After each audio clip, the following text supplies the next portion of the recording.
Okay, magandang gabi sa inyong lahat at sa gabing ito panibagong paksa ang ating tatalakayin. Panibagong series po ito mga kapatid ang ating gagawin ngayon. Ang pamagat po niya ng ating series, panibagong series po ito. Hindi ko alam kung kadaming topic ang ating mararating. Pinamagatan ko ito, The Encounter. Ang mga kwento na ating tatalakayin dito may kinalaman sa mga taong na-encounter ang ating Panginoon. Ang iilan sa kanila naligtas, ang iilan tinanggihan ang kaligtasan. Sa gabing ito ating tatalakayin ang kasaysayan o tala sa The Rich Young Man.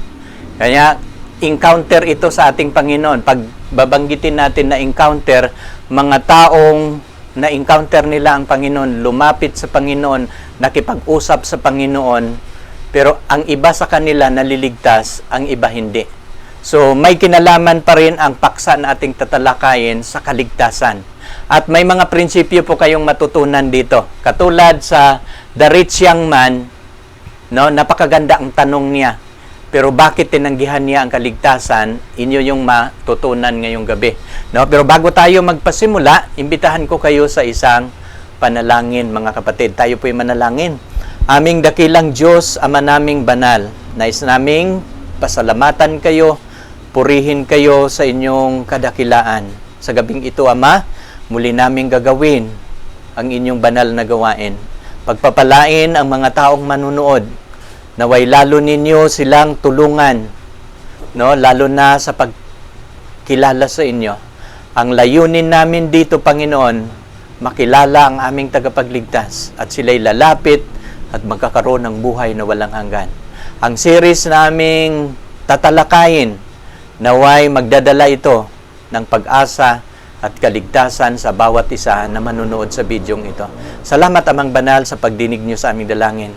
Aking muling pinapanalangin sa gabing ito ang inyong banal na espiritu na siyang mangunguna, mangangasiwa hanggang matapos namin ang series na aming gagawin. Salamat, Lord, sa pagdinig ninyo sa aming dalangin. Ito po'y aming hinihiling, Ama, sa pangalan ng aming Panginoong Hesus. Amen. Ito yung una nating topic, mga kapatid. Abangan ninyo yung sunod, may kinalaman si Jesus at si Sakeo, Ito yung pangalawang encounter. Ang ating pag-aralan ngayong gabi, si Jesus at ang binatang mayaman. Saan po natin yan mababasa? Ang dalawa po ang kinukumpara ko ang sulat ni Marcos at ang sulat ni Mateo. Kasi mayroon kayong matutunan sa mga Bible writers, paano nila sinusulat, anong focus ng kanilang sinusulat. Mayroon pong dinidiin ang bawat sulat ng mga sumulat sa Biblia. Katulad nito, sa masusumpungan natin sa Marcos 10, verse 17. Ito yung sinabi, at nang siya'y umalis at lumalakad sa daan, saan siya nanggagaling? Nagturo siya sa mga maliliit na bata. At pagkatapos niyang nagturo sa maliliit na bata, umalis siya, lumakad siya sa daan, may isang tumakbong lumapit sa kanya, lumuluhod sa harap niya. Ito yung tala ni Marcos. At siya'y tinanong, mabuting guro, ano ang gagawin ko upang magmamana ng buhay na walang hanggan? At sabi ni Jesus sa verse 18, sinabi sa kanya ni Jesus, bakit tinawag mo akong mabuti? Walang mabuti kung di isa lamang ang Diyos. Napapansin ninyo, ano ang focus dito ni Marcos? Ang focus dito ni Marcos, yung pagtawag ng binatang mayaman na mabuting guro. At alam ninyo, natutunan ko sa aking pag-aaral sa New Testament. Kapag tatawagin mo si Jesus na mabuti, ay ang kanyang ituturo na mabuti ay ang Diyos. Alam ninyo, si Jesus Christ ay isang sakdal, matuwid. Ang taong sakdal at matuwid, isang natutunan nila, kinalimutan nila ang kanilang sarili na itaas. Isa lang ang kanilang itataas, mga kapatid, ang Diyos. Kaya nga kapag tayo magiging matuwid, magiging isang taong sakdal, hindi na natin itaas ang ating sarili o dakilain ang ating sarili. Ang itaas at dakilain natin, walang iba ang Diyos. Napapansin ninyo, ang sabi ng binata, mabuting guro. Diba? Pero anong sabi ni, anong gagawin ko upang magmamana ng buhay na walang hanggan? Pero anong sagot ni Jesus? Bakit mo ako tinatawag na mabuti? Walang mabuti kung di iisa lamang ang Diyos. No? Yun, natutunan natin yan sa gabing ito. At alam niyo dito si Mateo, ito yun naman yung tala kay Mateo sa encounter ni Jesus at ang binatang mayaman. Titingnan ninyo yung Mateo 19:16 to 17. Ganun ang pag-aaral natin sa Bible. Minsan, ikukumpara natin yung isang writer sa isang writer. At may matutunan tayo kapag pag-aralan natin ang Biblia. At narito, lumapit sa kanya ang isa na nagsasabi, Guro, ano ang mabuting bagay na gagawin ko upang magkakaroon ako ng buhay na walang hanggan? So, hindi siya nakapokus kay Jesus na tinatawag na mabuti. Ang pinupokus niya dito na mabuti, anong mabuting bagay na gagawin ko? So, ang dito, yung isa, tinatawag niya si Jesus na mabuti. Pero dito, ang tinutukoy naman ng binatang mayaman, anong mabuting gagawin ko upang ako'y magmamana ng buhay na walang hanggan? Anong sagot ni Jesus sa 17? At sinabi niya sa kanya, bakit mo itinanong sa akin ang tungkol sa mabuti? May isa na siyang mabuti. Datapwat kung ibig mong pumasok sa buhay, iingatan mo ang mga utos. Kanina, tinuturo ni Marcos na walang mabuti kung hindi ang Diyos. Dito sa Mateo, ang focus niya, anong mabuting bagay na gagawin ko? At ano naman ang turo ni Jesus? No? Kung ibig mong pumasok sa buhay, iisa lang ang mabuti. Kung ibig mong pumasok sa buhay, iingatan mo ang mga utos. Ay alam niyo kung bakit puro itong dalawa na binabanggit ni Jesus, mamaya inyo itong matutunan mga kapatid.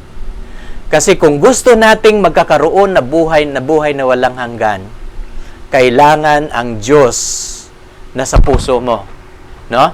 At kung nasa puso mo ang Diyos, matutupad mo ang kautusan na mabuti. Mayroong mabuting Diyos na papasok sa iyong buhay at mayroong mabuting kautusan na iyong susundin. Alam ninyo, matutunan natin ito habang patunghayan ninyo ang ating paksa. Kasi mayroon ginawa ko itong comparative study para mayroon kayong matutunan at ma-enjoy kayo sa ating pag-aaral.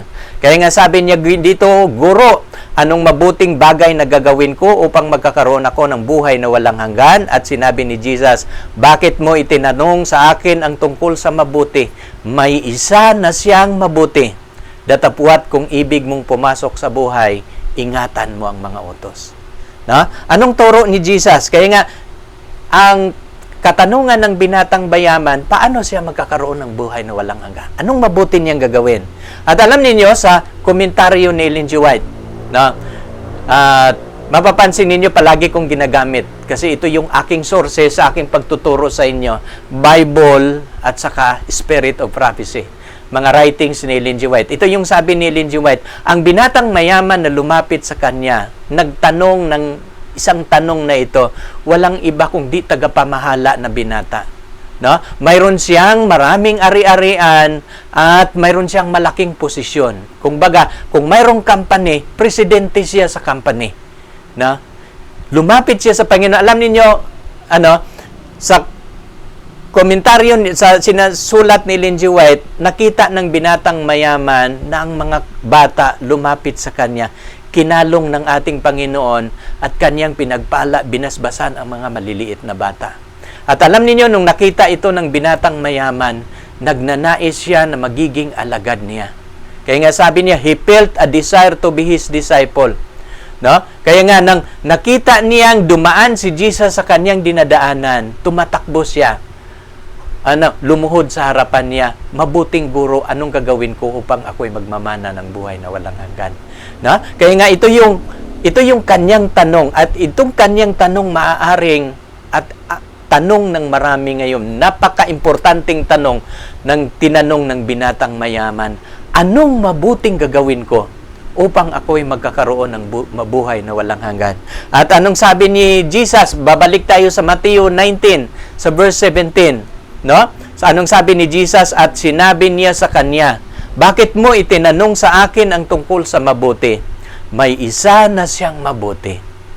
Datapwat kung ibig mong pumasok sa buhay, ingatan mo ang mga utos. No? Sabi niya, anong mabuting bagay na aking gagawin? May isa na siyang mabuti. Kung gusto mong pumasok sa buhay, ingatan mo ang mga utos. No? Kaya, at alam niyo sa verse 18, nagtanong uli ang binata. Sinabi niya sa kanya, alin-alin. No? Alam niyo sa Bible, napakaraming utos ang Diyos. Sa mga nag-aaral, gaano karami? 613. Kaya nga, gustong makasigurado ang binata. Alam niya, nag-aaral siya sa kasulatan. Alin-alin yung sinasabi ng Panginoon na kung ibig mong pumasok sa buhay, ingatan mo ang mga utos. Anong sabi ni Jesus? At sinabi ni Jesus, huwag kang papatay, huwag kang mangangalunya, huwag kang magnakaw, huwag kang magsaksi ng di katotohanan. Igalang mo ang iyong ama at ina. No? Saan niya nakasulat? Yung sabing huwag kang papatay. Kung hindi ako nagkamali, ika-6 o ika-8 utos yan. Yung huwag kang mangangalunya, ika-7 yan. Huwag kang magnakaw, ika-8 yan. No? Huwag kang magsaksi ng di katotohanan, ika-9 na utos yan sa 10 utos. Igalang mo ang iyong ama at ina, ika-5 utos yan. Kung baga, nang nagtanong ang binata, alin yung utos, anong mabuti niyang gagawin para magkakaroon siya ng buhay na walang hanggan, ang tinuro ng ating Panginoon ay ang 10 Commandments.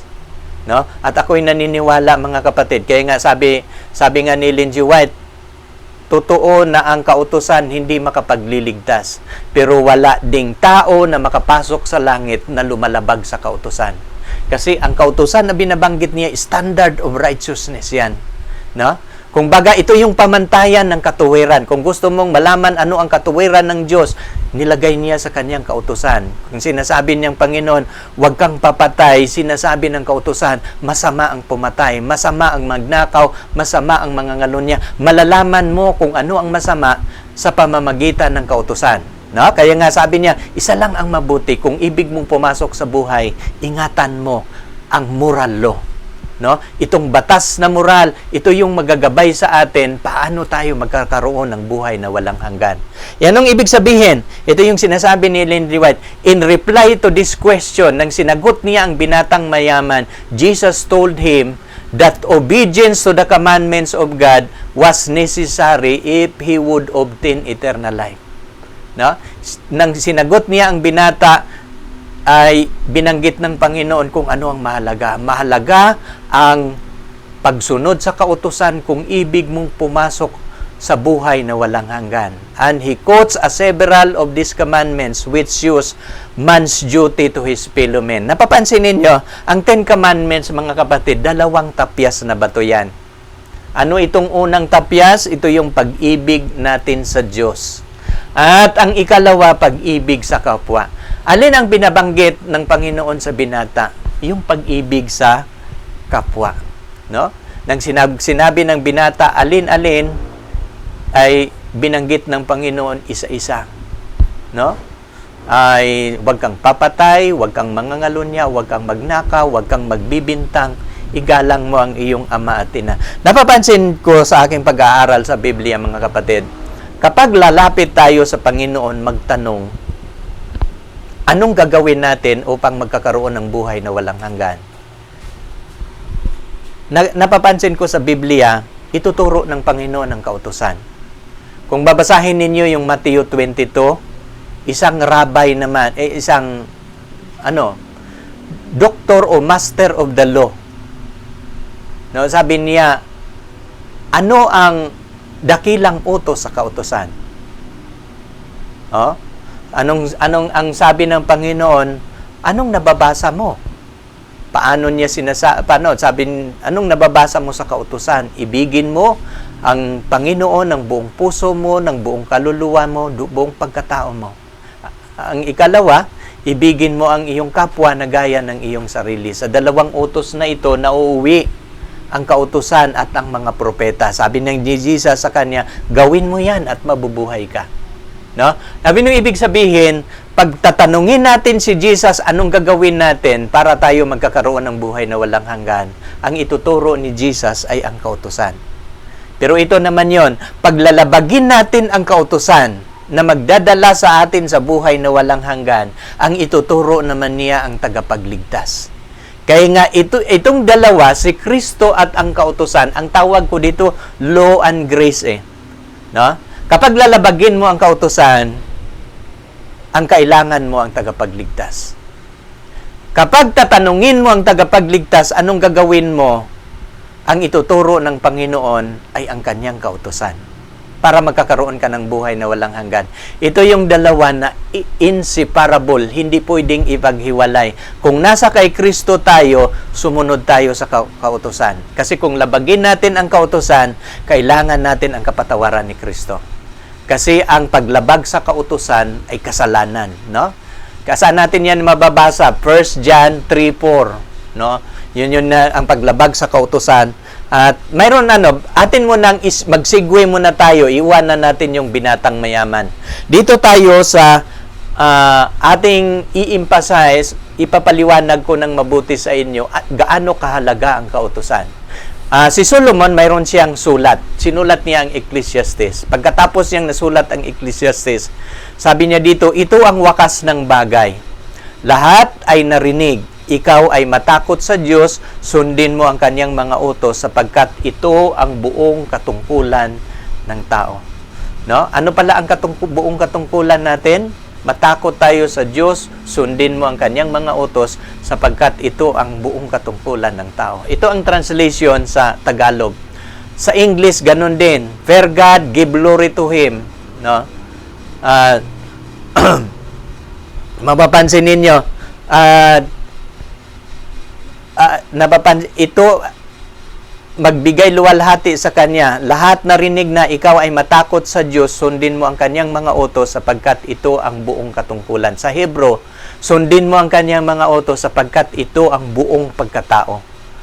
Pag hindi ka matakot sa Diyos, hindi ka sumunod sa Kanyang kautusan, hindi buo yung iyong pagkatao. Mayroong kulang, mayroon kang hahanapin. Pero kapag mayroon kang takot sa Diyos, sumunod ka sa Kanyang kautusan, buo ang iyong pagkatao. Pero sa translation sa Tagalog, ito ang buong katungkulan ng tao. Kung tayo nagiging tao sa lupang ito, mayroon tayong katungkulan. At ang ating katungkulan, matakot sa Diyos at sumunod sa Kanyang kautusan. Magiging buo ang ating pagkatao. No? Gagamit tayo ng mga ibang referensya. No? Mayroon bang ibang mga talata na kapag gusto natin ang buhay na walang hanggan, mahalaga ang kautusan. Diba? Nang tinanong ng binata ang Panginoon, anong mabuting gagawin ko? Bakit tinuro ni Jesus ang kautusan? No? Dito tayo sa mga ibang mga talata sa Biblia na ating mapapatunayan na kapag gusto natin ang buhay na walang hanggan, kailangan nating sundin ang Kanyang kautusan. Dito sa John, si Jesus ang may sabi nito. John 12:50, nalalaman ko na ang Kanyang utos ay buhay na walang hanggan. Gaano kahalaga ang utos na ipapatupad ng Panginoon, yung Decalogue, yung Moral Law, yung Ten Commandments. Sabi ni Jesus, nalalaman ko na ang Kanyang utos ay buhay na walang hanggan. Kung bakit ang Diyos mayroong utos, nagbibigay sa atin ng utos, ang kahulugan niyan, buhay na walang hanggan. Ang mga bagay na sinasalita ko, sabi ni Jesus, ayon sa sinasabi ng aking Ama, gayon ko sinasalita. No, nang sinabi ni Jesus, nalalaman ko ng Kanyang utos, buhay na walang hanggan, napakahalaga ang pagsunod sa utos. Kasi, magmamana ka ng buhay na walang hanggan. No, kasi ang magiging resulta niyan, hindi ka magkasala Yan ang gusto ng Diyos, na tayo po'y mahiwalay sa kasalanan. Dito sa Proverbs o Kawikaan 6:23, sapagkat ang utos ay tanglaw, ang kautusan ay liwanag at saway, mga saway na turo ay daan ng buhay. No, mapapansin ninyo, yung turo pala, saway ng Diyos, daan ito ng buhay. No, kaya nga turo ng Diyos ang Kanyang kautusan. Alam niyo, tayo po'y naglilingkod sa isang Diyos na mayroong kaharian at walang kaharian na walang kautusan. Ang ating bansang Pilipinas, napakaraming kautusan. Ang kaharian pa kaya ng Diyos, walang kautusan. No? Nang binigay niya ang kanyang alam ninyo kung sinunod lang ni Adan at ni Eva ang kautusan, hindi sila mahiwalay sa Diyos. Pero kung bakit tayo nagkakasala, nahiwalay sa Diyos, nilabag nila ang kautusan ng Diyos. At yan po yung resulta. No? Kung bakit sila nawawalan ng buhay, nahiwalay sa Diyos dahil sa paglabag sa kautusan. Kaya nga kapag tanungin natin ang Panginoon, anong gagawin natin para magkakaroon tayo ng buhay? Susundin natin ang kautusan. Alam ninyo yung essence of salvation, mga kapatid, yung kahalagahan ng pagligtas sa atin ni Kristo, ibabalik tayo sa pagsunod sa kautusan. Kaya nga kapag tatanungin natin ang Panginoon, anong gagawin natin para magkakaroon ng buhay? Isa lang ang ituturo ng Panginoon, susundin mo ang utos. Kung ibig mong pumasok sa buhay, iingatan mo ang mga utos. Alam niyo, ito, gagamit tayo ng ireferensya sa Old Testament para maintindihan natin ng mabuti kung ano ang kautusan. Sa ating pag-aaral, hindi tayo magmamadali ha. Ang gusto ko dito sa ating pag-aaral o sa aking pagtuturo, mayroon kayong palaging maintindihan sa kasulatan. Mayroon kayong maintindihan anong mabuti nating gagawin para tayo magmamana ng buhay na walang hanggan. Alam niyo si Moses ay namatay siya sa Mount Nebo. Pero bago siya mamatay, ni-review niya sa bansang Israel ang kautusan, no? Tinawag niya ang buong kapulungan ng Israelita at kaniyang binabasa ang kautusan ng Diyos. At dito, bago siya umakyat sa Mount Nebo, bago siya mamatay, inutusan siya ng Panginoon, gagawin mo ito. Pagbilin mo ito sa kanila. Saan natin mababasa? Deuteronomy 32, 45 to 47. At anong sabi ni Moses, anong tala sa Deuteronomy? And Moses made an end speaking all these words to Israel. Panghuli niya ito na pananalita sa bansang Israel. And he said unto them, set your heart unto all the words which I testify among you this day. Sabi niya, ikiling ninyo ang inyong mga puso sa mga salita na aking pinatutuhanan sa araw na ito, which ye shall command your children to observe to do. No? Na inyo itong uutos sa inyong mga anak na kanilang gaganapin. To do all the words of this law. Lahat ng salitang ito ng kautusan. 47. For it is not vain things for you, because it is your life. Kasi, sabi niya, sapagkat hindi ito magiging walang kabuluhan sa inyo, sapagkat ito ang inyong buhay. Ano yung inyong buhay? All the words of the law. Ito ay inyong buhay. Alam ninyo mga kapatid, kung gusto natin ang buhay na walang hanggan, titingnan ninyo ang kautusan ng Diyos. Pero sa ating kapanahunan ngayon, sa panghuling mga araw, maraming mga relihiyon, itinakwil ang kautusan. Alam niyo, pag itakwil ninyo ang kautusan ng Diyos, para na rin ninyong itinakwil ang inyong buhay, ang inyong kaligtasan. Kasi sa paglabag sa kautusan ng Diyos, wala pong buhay dyan. Kaya nga, ito yung mahalagang bilin ni Moses. No? All the words of the law, for it is a vain things for you, because it is your life. And through these things, ye shall prolong your days in the lands whither you go over Jordan to possess it. Ito yung sinasabi ni Moses. At pagkatapos niyang nire-review ang kautusan, sinabi niya ang lahat na kautusan na ituturo sa kanilang mga anak. No? Sinasabi niya, ito ang inyong buhay. Huling bilin ni Moses. Alam niyo, no, nang natutunan ko ito sa sinusulat niya na ang pagsunod sa kautusan, ito ang inyong buhay. Alam niyo kung bakit ang binatang mayaman, ang tinuro ni Jesus ay ang kautusan. Ito ang laman ng Biblia. Ang pagsunod sa kautusan ay mahalaga. No? Kaya nga, mapapansin ninyo, alam niyo ang 10 Commandments, nakasulat yan sa Exodo 21 to 17. Pagbabasahin ninyo yung 18 to 20, hindi na ito kasama sa 10 Commandments. Pero tingnan ninyo mga kapatid. At nakita ng buong bayan ang kulog at ang kidlat, at ang tunog ng pakakak, at ang bundok ay umuusok. At nang nakita ng bayan, nanginig sila at tumayo sa malayo. Alam ninyo, nang pinoproclaim ng Panginoon sa bundok ng Sinai ang kautusan, mayroong kulog at kidlat, at ang mga Israelita sa baba, natatakot sila, nanginginig. No? At nang bumaba si Moses, sa verse 19, sinabi nila kay Moses, magsalita ka sa amin, aming didinggin, datapwat huwag magsalita ang Diyos sa amin, baka kami ay mamamatay. Pero anong sabi ni Moses sa verse 20? Sinabi ni Moses sa bayan, huwag kayong matakot sapagkat ang Diyos ay naparito upang subukin kayo. Upang ang takot sa Kanya ay sumasa inyo, upang huwag kayong magkasala. Alam ninyo, yung purpose ng pagbigay ng Diyos sa kautusan upang subukin kayo. Subukan ito ng Diyos. Upang ang takot sa Kanya ay sumasa inyo, upang huwag kayong magkasala. Ang layunin ng Panginoon kung bakit binigay ang Kanyang Ten Commandments, ang tao ay hindi magkasala. Pero anong ginawa ng mga tao? Linabag nila. At nang nilabag nila ang utos na ito, maraming naalipin sa kasalanan. Alam niyo, kahit marami pang mambabatas sa ating bansa, kahit libo pa ang pipiliin ng mambabatas, kapag hindi susundin ang Ten Commandments, wala pa rin kapayapaan. No?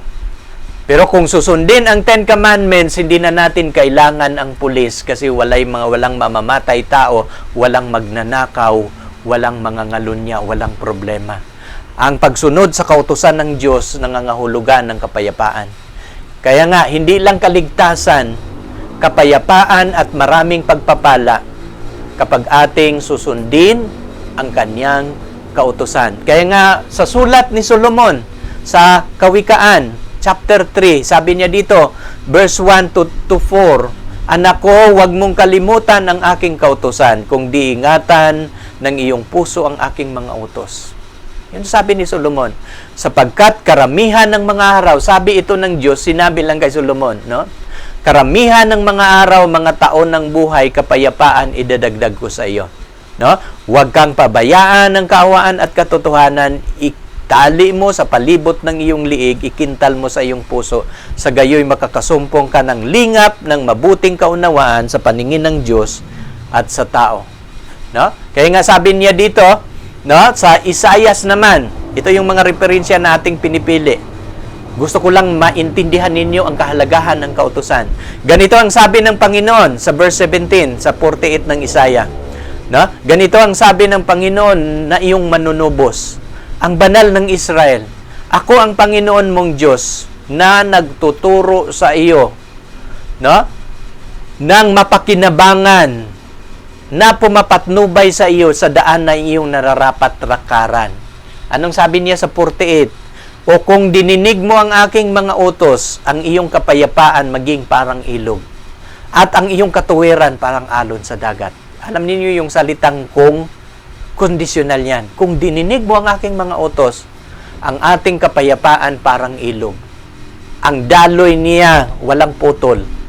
Araw-araw. No? Tingnan mo ang ilog kung nahinto.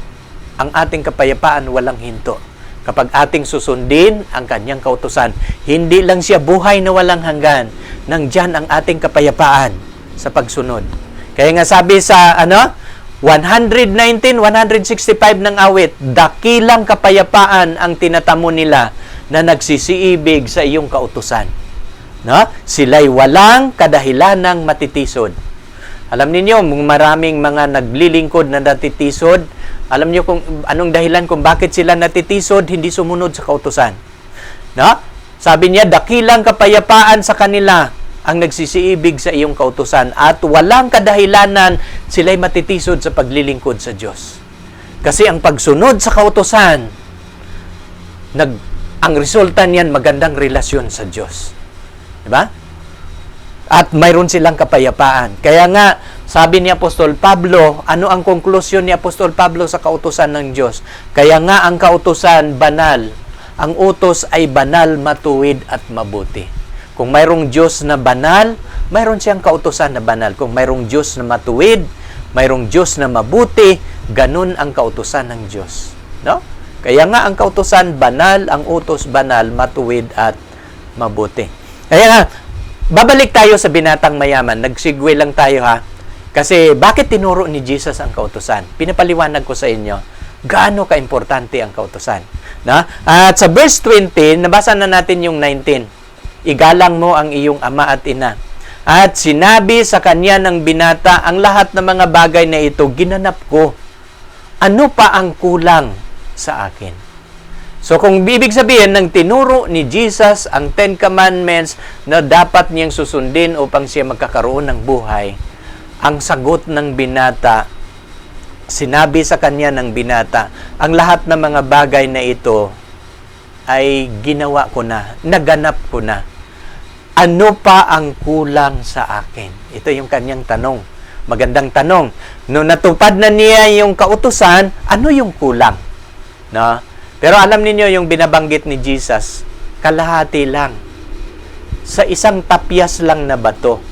No? Pero hindi niya binabanggit yung ikalawa. Maintindihan ninyo yan sa ating pag-aaral kasi namahalaga at ito yung tinatanggihan ng binata. No? Tinitingnan niya, ano pa ang kulang? Alam niyo sa sulat ni Ellen G. White, sa Desire of Ages, page 518, paragraph 4, anong sulat ni Ellen G. White? This ruler had a high estimate of his own righteousness. Nang sinabi sa kanya ng Panginoon ang kautusan na dapat niyang susundin, dapat niyang gagawin, mataas ang tingin niya sa sarili. At sabi ng binata, no? Sabi niya, he had a high estimate of his own righteousness. Pinakita niya sa Panginoon na matuwid siya, nasunod na niya ang kautusan.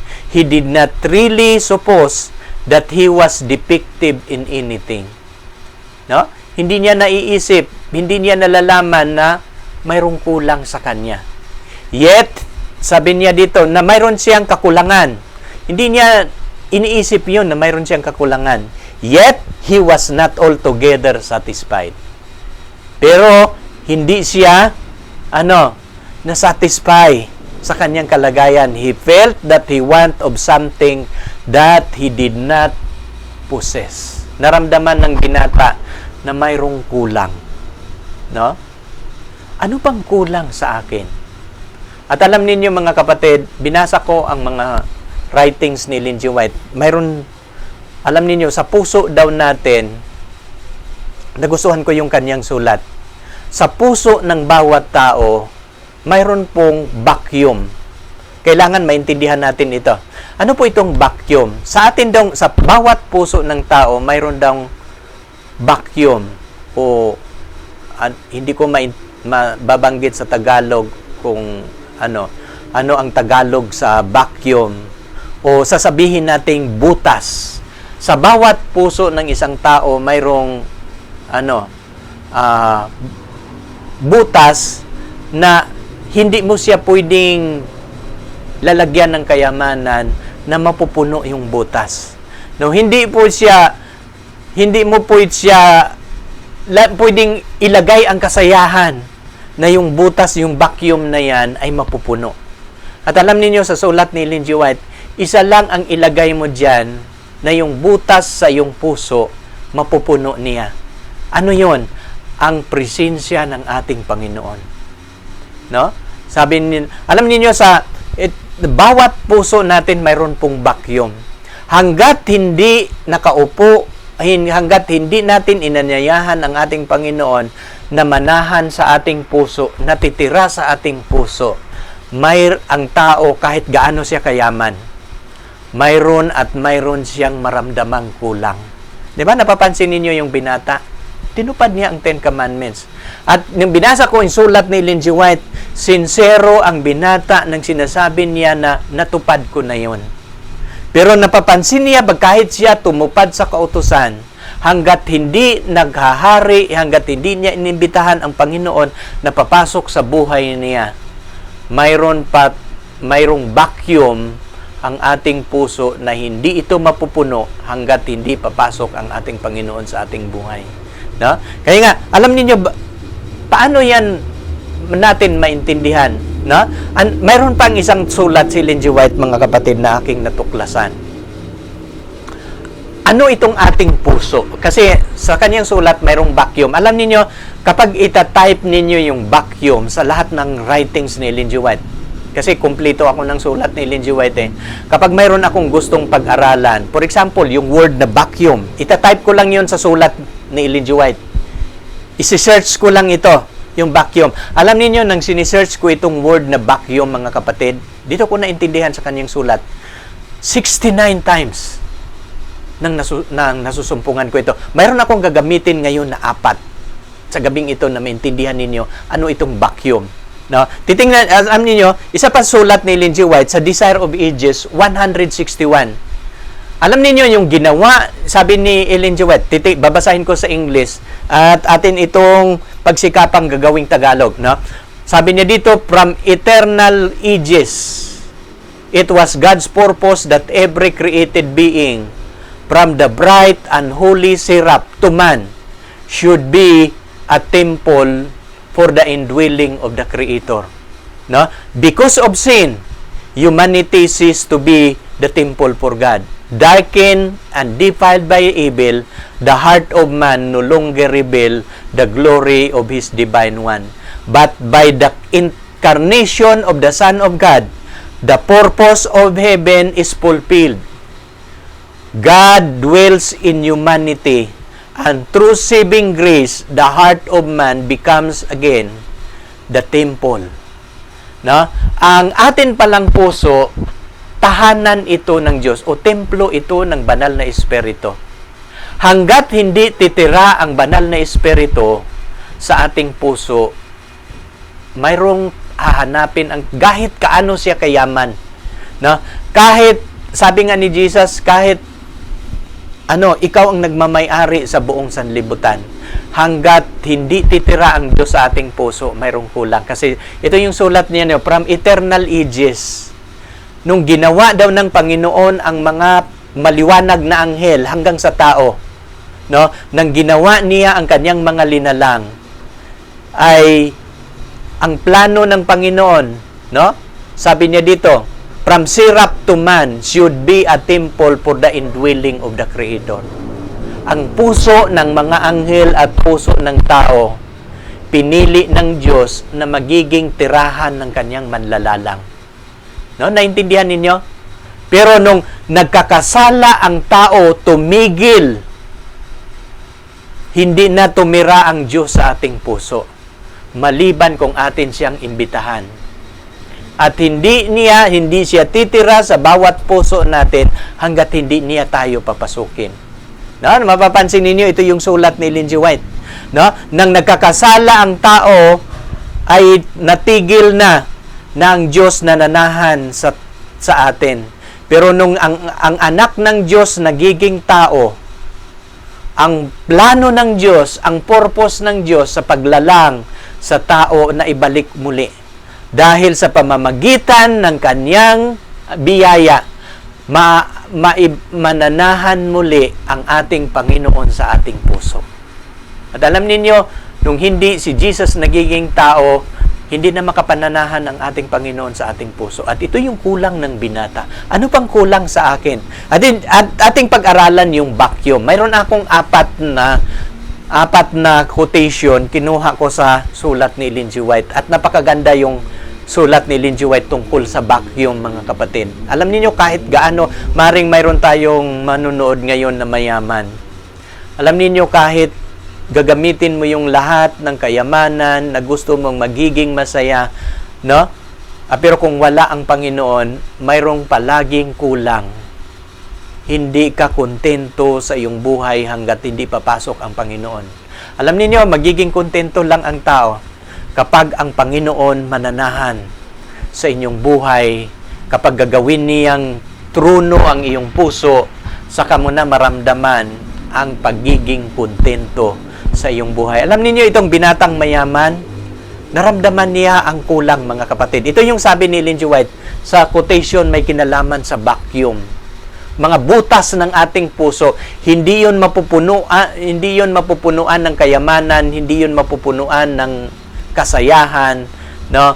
Hindi yun mapupunuan. Ang makapuno yan sa vacuum na yan, walang iba kundi ang ating Panginoon. Ito yung sabi ni Ellen G. White, the religion of Christ means more than the forgiveness of sin. No? At sabi niya dito, it means taking away our sin and filling the vacuum with the grace of the Holy Spirit. No? Sabi niya dito, ang religion of Christ, hindi lang yan forgiveness of sin. Kung di, alisin talaga ang lahat ng kasalanan sa ating buhay, sa ating mga puso. Kaya nga sabi ni Jesus, mapalad ang mga may malilinis na puso sapagkat makikita nila ang Diyos.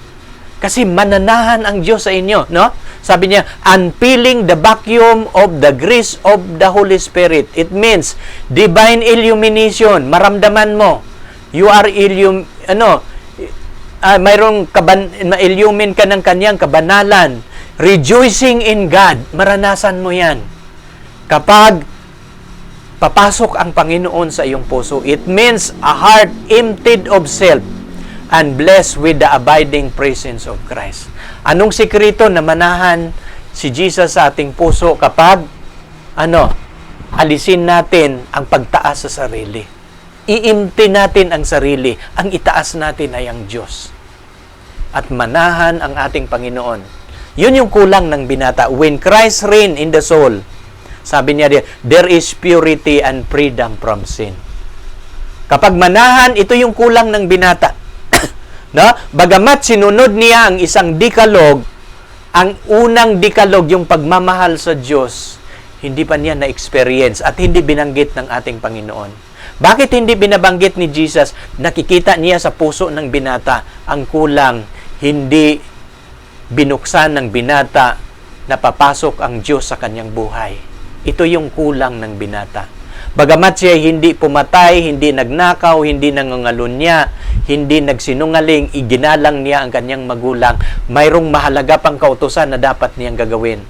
Papasukin niya ang Diyos sa kanyang buhay at malilinis ang lahat ng kasalanan sa kanya. No? Paano, alam niyo kung ang Panginoon na sa ating puso, mayroon pa bang titirang kasalanan sa puso natin? Wala na. Kasi ang Panginoon na ang mag-aalis sa ating kasalanan. Sabi niya dito, when Christ reign in the soul, there is purity and freedom from sin. The glory, the fullness and completeness of the gospel plan is fulfilled in the life. The acceptance of the Savior brings a glow of perfect peace, perfect love, perfect assurance. Lahat ng perfeksyon maranasan ng isang tao, na maranasan ng isang lingkod ng Panginoon. Kaya nga, maraming mga tao nagsikap sila magiging perfect. Ang sikreto sa pagiging perfecto, magpasimula yan kapag manahan ang ating Panginoon sa ating puso na mawala itong vacuum. Yung butas sa ating puso na hindi ito mapupuno hanggat hindi papasok ang Panginoon sa ating Ito yung buo nating pagkatao. Hanggat hindi natin papasukin ang Diyos sa ating buhay, mayroong kulang palagi ang ating pagkatao katulad ng binatang mayaman. Napapansin ninyo mga kapatid? Pangalawa, na ating, sabi niya dito, kaya nga, sabi niya, Christ does not bid us His follower to shine. Di ba sabi ni Jesus, paliwanagin ng inyong ilaw. Sabi niya, let your light shine. Hindi sinasabi ni Jesus Christ na, strive to shine. Maraming mga taong nagsisikap sila sa kanilang sarili na magliliwanag sila. Mali po yan. Hanggat wala si Kristo sa inyong sarili, hindi po kayo kailanman magliliwanag. Kahit pagsikapan ninyong magiging liwanag. Bakit? Wala pong liwanag sa atin. Pero kapag si Kristo naghahari sa ating puso, nananahan sa ating puso, ay sabi niya dito, let your light shine. If you have received the grace of God, the light is in you. Remove the obstruction, the Lord's glory will be revealed. The light will shine forth to penetrate and dispel darkness. Alam ninyo, napapansin ninyo yung liwanag, dadalhin mo yun sa dilim. Mayroon pa bang matitirang dilim kung dumating ang liwanag? Alam ninyo mga kapatid, sa ating puso, kailangan natin ang Diyos maninirahan. Ang ating puso, sabi ni Jeremias, ito po'y mandaraya, pero kapag dumating ang Panginoon, hindi ka na mandaraya. Kasi ang pagdating ng Panginoon, liwanag po yan. At kapag dumating ang liwanag sa iyong buhay, maalis ang lahat ng kadiliman. Kaya nga, hindi na natin pagsikapang magiging liwanag. Papasukin lang natin ng Panginoon, magiging liwanag na ito. At ang vacuum, mapupunuan na yon, no? Sabi ni dito at ikalawa na binabanggit ni Ellen G. White sa vacuum, the love of Jesus will fill the vacuum. Ang pag-ibig daw ng ating Panginoon, yun yung magpuno sa butas ng ating puso. That is made by emptying out of self. Papasok lang si Jesus kapag ihinto mo ang pagtaas sa sarili. No? Napapansin mo kanina, mabuting guro. Anong gagawin ko para magkakaroon ng buhay na walang hanggan? Anong sabi ni Jesus? Bakit mo itinanong ang tungkol sa mabuti? May isang mabuti, ang Diyos. Kapag si Jesus mananahan sa atin, ihinto na natin ang pagmamayabang sa sarili. Ihinto na natin ang pagtaas sa sarili. Alam ninyo, titira si Jesus sa atin kapag i-empty natin ang ating sarili. Yun yung sikreto na maalis ang vacuum ng ating puso. Sabi niya dito, those who see Christ in His true character and receive Him unto the heart have everlasting life.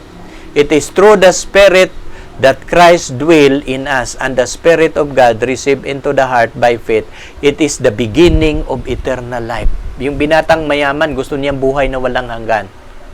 Pero kailan magpasimula ang buhay na walang hanggan? Kapag tatanggapin natin si Kristo sa kanyang tunay na karakter, no? At mapapansin ninyo, magkakaroon na tayo ng buhay na walang hanggan. Paano? Sa pamamagitan ng banal na Espiritu na titira sa atin. Kaya nga sabi ni Apostol, hindi ba ninyo alam na kayo'y templo ng Espiritu Santo? No? Paano yun nangyayari? Kapag titira sa atin ang banal na Espiritu, titira na si Jesus at ang God the Father. Ang buong kadyusan, mananahan na sa atin kapag papasok ang banal na Espiritu. No? Kaya nga ating imbitahan ang Holy Spirit na titira sa atin. No? Kaya, at sabi niya dito, who receive unto the heart, sabi niya, if it is through the Spirit that Christ dwell in us, that the Spirit of God receive unto the heart by faith, no, it is the beginning of eternal life. Kaya nga atin itong pinag-aralan, iniisa-isa natin ito. Kasi gusto natin, ang tanong ng binata, anong gagawin niya para magkakaroon ng buhay na walang hanggan? Pinapalawak ko ito mga kapatid, para maintindihan ninyo, paano ninyo tanggapin, paano ninyo maranasan ang buhay na walang hanggan. Ang sikreto, alisin natin ang vacuum na ating puso. No? Naalala ko pala nang tinanong ko si Mrs., ano ba ang Tagalog sa vacuum? Sabi niya, ano yan? Parang hukgang, ano? Hindi hukgang, iba yung binabanggit niya, nalilimutan ko. No? Kaya mapapansin, mahirap ito, no? Kahit sa Bisaya, hindi ko rin maintindihan masyado. Pinasimple lang natin, butas ng ating puso. Mapupunuan lamang itong emptiness ng ating puso kapag papasok ang Panginoon. Dito pa, when one is fully emptied of self, no? Kapag hindi na natin, kaya nga sabi ni Jesus Christ sa Lucas Balayan 9:23 to 24, if anyone wants to follow me, sabi niya dito, he must deny himself and follow me. Sabi ni Jesus, sino man gustong magiging aking alagad, tanggihan niya ang kanyang sarili, sumunod sa akin. Bakit? Ang sikreto sa pagtira ng ating Panginoon sa ating buhay ay kapag itanggihan na natin ang sarili. No? Maraming mga teacher na nagtuturo sa school na atin daw itaas ang sarili, mahalin ang sarili. Pagbabasahin mo yung Bible, mahalin ang sarili o tanggihan ang sarili. Sa Bible, tanggihan ang sarili. Kasi ang sarili natin ay hindi natin mapagkatiwalaan. Ang puso natin ay mandaraya. No? Kaya, ano yun? Puno na siya ng kasamaan. Kapag itaas natin ang ating sarili, wala yung direksyon. Papunta yan sa kasamaan. Alam ninyo yun si Satanas, nung tinaas niya ang kanyang sarili, binagsak siya. Pero si Jesus, nung tinanggihan niya ang sarili, itinaas siya ng Diyos. So ating susundin ang ating Panginoon, hindi si Satanas, no? Kasi si Satanas nahulog dahil sa pagtaas sa sarili. When one is fully emptied of self, when every false god is cast out of the soul, the vacuum is filled in flowing of the Spirit of Christ. Such as one has the faith that purify the soul from defilement. Sabi nito, malilinis siya sa kanyang karumihan, and it is conformed to the Spirit, and he minds the things of the Spirit. He has no confidence of self. Christ is all and in all. Kaya mapapansin ninyo, si Kristo na, talikuran na natin ang ating sarili. Panghuli mga kapatid, patungkol sa vacuum. Ano pang sabi ni Ellen G. White? It is not enough to make the heart empty. Hindi lang natin i-empty ang heart, ibaba ang sarili. Ito pang ating gagawin. We must have the vacuum filled with the love of God. Pupunuin daw natin ang vacuum ng ating puso sa pagmamahal ng Diyos o pagmamahal sa Diyos. The soul must be furnished with the grace of the Spirit of God. People may live of many bad habits and yet not be truly sanctified because they do not have connection with God. Alam niyo, sabi ni Ellen G. White, marami daw nagsisikap maalis ang kanilang mga pangit na ugali, pero hindi sila napapabanal because they do not have a connection with God. No? Wala silang relasyon sa Diyos. Maring pinagsikapan nilang magiging silang mabuting tao, mabuti lang pero hindi banal. Pero kapag ang Panginoon mananahan sa atin, maranasan natin ang kabanalan sa harapan ng Panginoon. Kasi ang pagiging banal ay ang nakakonektan, mayroong relasyon sa ating Diyos. No? Kaya nga ang tao hindi magiging banal kapag walang relasyon sa Diyos. No? Kaya nga ang ating kabanalan, nakakonekta ito sa ating Panginoon. Kapag siya banal, no? Kasama natin palagi, kausap natin palagi, maawaan tayo sa kanyang kabanalan. He is a relational God. Ganon ang ating paglilingkod sa Diyos. No? Pero kung tayo nagsisikap, alisin lang natin, ano lang tawag niyan? Ano lang yan? Moralist lang ang tawag niyan. Magiging isang fanatic moralist lang. Pero kapag walang connection, kapag hindi mananahan ang Panginoon sa ating puso, wala pa rin niyang kaligtasan kasi hindi niya naranasan ang kabanalan. Now, ngayon dito tayo mga kapatid, babalik tayo sa Marcos 10:21. Sabi niya dito, ano pang kulang? Di ba sa 20, sinabi ng binata, natupad ko na yan. Ano pang kulang? Alam niyo sa Marcos 10:21, anong ginawa ng Panginoon? At pagtitig sa kanya ni Jesus, nang sinabi ng binata na natupad ko na yan, ano ang kulang? Tiningnan siya ni Jesus. Ang tala ng Marcos, at sa pagtitig sa kanya ni Jesus, giniliw niya. No? At natutuwa ang Panginoon sa binatang ito. No? Sinabi sa kanya, isang bagay ang kulang sa iyo. No? Natuwa ang Panginoon nang sinabi niya. Alam niyo mga kapatid, kapag natupad natin ang kautusan ng Diyos, matuwa ang Diyos sa atin kapag tayo nagiging masunurin sa kanyang kautusan. Sabi ni Jesus, no? Natupad mo na ang kautusan. Tiningnan siya ng Panginoon. Alam niyo, nung narinig niya na natupad ko niya yan mula ng aking kabataan, he was sincere and true, sabi ni Ellen G. White. Nagsinasabi niya yan. Pinagsikapan niyang masunod ang kautusan. Kaya nga sabi ni Jesus, giniliw niya, nagiliw ang Panginoon sa binatang ito. At sinabi sa kanya ng Panginoon, isang bagay ang kulang sa iyo. Yumaon ka, ipagbili mo ang lahat ng iyong tinatangkilik, ibigay mo sa mga dukha, magkakaroon ka ng kayamanan sa langit, pumaparito ka, sumunod sa akin. Mayroong isa lang ang bagay na kulang niya. Ano yung kulang? Ang sumunod sa ating Panginoon. Pero bago siya sumunod, mayroon siyang ipapagawa. Ipagbili mo ang lahat ng iyong tinatangkilik, lahat mong ari-arian, ipagbili mo yan. Bakit? Hadlang yan sa iyong pagsunod sa akin. Kasi marami kang ari-arian, marami kang mga taong susulduhan, marami kang hindi ka makasunod sa akin dahil busy ka. No? At mataas ang iyong katungkulan. Ipagbili mo yan, alisin mo yun sa iyong buhay. Ibibigay mo sa mga mahihirap, magkakaroon ka ng kayamanan sa akin, at bumalik ka, sumunod ka sa akin. Kasi ang pagsunod kay Jesus Christ ay buhay na walang hanggan. No, kanina ating pinag-aralan kanina, ang pagsunod natin sa kautusan, buhay na walang hanggan. Di ba? Kaya nga, pero mayroong kulang. Kailangan matutunan niyang manahan ang Panginoon sa kanya. No? Maranasan niya na gagawin siyang Panginoon at sumunod sa kanyang Panginoon. Bumalik ka, sumunod ka sa akin. Alam niyo ang binatang mayaman na ito, maraki ang kanyang pag-aari, pero wala siyang kayamanan sa langit. Kaya nga sabi ng Panginoon, ipagbili mo lahat mong tinatangkilik, lahat mong ari-arian, at anong gagawin niya? Ibibigay niya sa mga mahihirap. At anong sabi ng Panginoon? Magkakaroon ka ng kayamanan sa langit.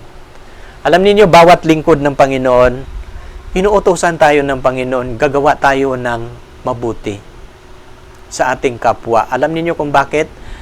Magkakaroon tayo ng kayamanan sa langit. Ang ating pagtulong sa mga nangangailangan ay ang ating pag-iimpok ng kayamanan sa langit. At tinuturuan niya ang binata. Maring ang binatang ito ay, alam niyo mayroon ding mayroon akong narinig na sermon. Sabi ng mayroong pastor na nagsisermon, sabi niya, ang mga Israelites, ang mga Judismo, sabi nila, ang kanilang paniniwala, membro pa lang sila sa religion ng Judaism, alam na nila ligtas na sila. Lalo na kapag sumunod sila sa kautusan, lalo nang sigurado silang ligtas. At kapag sila po'y magiging mayaman, lalo nilang matitiyak na sila po'y pinagpala ng Panginoon at sila'y siguradong ligtas na. Kaya nga ito yung naramdaman ng binata, na bilang kasama sa relihiyon ng mga Hudyo, higit na sila sa ibang mga tao. Sila'y pinili na ng Panginoon upang maligtas. Pero mapapansin ninyo mga kapatid, ang kaligtasan ay hindi dyan. Nagkakamali po yun ang kanilang kaisipan o ang kanilang konsepto sa kanilang pag-iisip na membro ka lang. Kaya nga alam nyo, ako po'y Seventh-day Adventist. Hindi ko sinasabi sa inyo lahat ng Seventh-day Adventist maliligtas. Maliban lang kung ginawa natin ang pinagawa ng Panginoon at ano yung tama ay gagawin natin. Yun mo matitiyak. Kasi ang religion of Christ, hindi lang siya isang bahagi, kundi buong bahagi. No? At kapag hindi natin magawa ang lahat at ang buo, mayroong kulang. Kapag tayo hahatulan ng Panginoon, kapag may kulang, no? Katulad sa ni Belshazzar, tinimbang ka sa timbangan, ngunit nasusumpungan kang kulang, hindi siya kabahagi sa mga iniligtas ng Panginoon. Ito yung isang bagay ang kulang sa iyo. Alisin mo itong kayamanan, maring magiging hadlang yan. Sumunod ka sa akin. Na maring ang mga mayroong tanong, grabe naman ang Panginoon, possessive, pero nakikita ng Panginoon. Malalim na ang nagawa ng kayamanan sa kanyang buhay na napalayo na sa Panginoon. Kaya nga ang ng Panginoon, maring mayroong mga mayayaman ngayon, hindi po ito sinasabi ni Jesus sa lahat ng mga mayayaman. Pero sinasabi niya ito sa mayaman dahil kilala siya ni Jesus. Tinitigan niya. At siya'y nagigiliw na sinasabi sa binatang ito, isa na lang ang kulang sa iyo. Ipagbili mo lahat ng iyong ari-arian, ibigay mo sa mga dukha upang magkakaroon ka ng kayamanan sa langit at pumarito ka, sumunod ka sa akin. No? At sigurado ang buhay na walang hanggan. Sa Mateo, kanina, Marcos yung ating binabasa. Pareho, Marcos 10:21, dito sa Mateo 19:21. Pareho ang di ba? Kaya nga atin itong kinukumpara. Kanina, isang bagay ang kulang. Dito sa tala ni Mateo, no? Sinabi sa kanya ni Jesus, kung ibig mong maging sakdal. No, kanina isang kulang. Ano yung kulang ng binata? Gusto siya gagawin ng Panginoon na magiging sakdal. Gusto siyang gagawin na magiging perfect. Alam ninyo mga kapatid, kung gusto ninyong magiging ang ating citizenship, magiging citizenship na ng langit, sisilyuhan na tayo ng Diyos. Alam niyo kung paano natin matanggap ang silyo. Sa sulat ni Ellen G. White, sino lang ang sisilyuhan ng Diyos kapag ang lahat nagiging sakdal na, sisilyuhan na sila ng Diyos. Anong ibig sabihin ng sisilyuhan ng Diyos? Pag-aari ka na ng kalangitan. No? Ready for translation na welcome ka na sa langit. Kaya nga sabi ni Jesus sa binata, isang bagay ang kulang sa iyo. Sa Mateo, na kung ibig mong maging sakdal, ito yung kulang niya. Inaalok ng Panginoon sa kanya ang perfeksyon. Itong gagawin niya ay kabilang na siya sa mga citizenships, ang kanyang citizenship, magiging citizenship na ng langit. Kaya nga, inaalok ni Jesus Christ ang kaligtasan sa kanya. Anong sabi niya? Kung ibig mong magiging sakdal, humayo ka, ipagbili mo ang iyong tinatangkilik, ibibigay mo sa mga dukha, magkakaroon ka ng kayamanan sa langit. Pumaparito ka, sumunod ka sa akin. No? Kasi mayroon pang ituturo ang Panginoon sa kanya bilang Panginoon niya. Natutunan mo? Kaya nga sabi ni, babalik tayo sa sulat ni Ellen G. White, mga kapatid. Mayroon uli akong 4 na ibibigay sa inyo. Sabi ni dito, Christ looked unto the face of the young man, no, as if reading his life and searching his character. He loved him, and he is hunger to give him the peace, grace, and joy which would materially change his character. Nang tinitigan siya ng Panginoon, gusto siya ng Panginoon bibigyan ang binata ito ng nakikita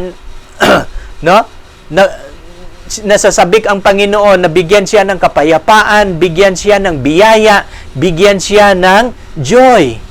No? At babaguhin ng Diyos ang kanyang karakter. Alam niyo mga kapatid, wala tayong kakayahang magbabago ng ating karakter. No? Alam niyo yung bakit niya ipabinta yung kayamanan? Ang kanyang karakter puno ng pagmamahal sa kayamanan.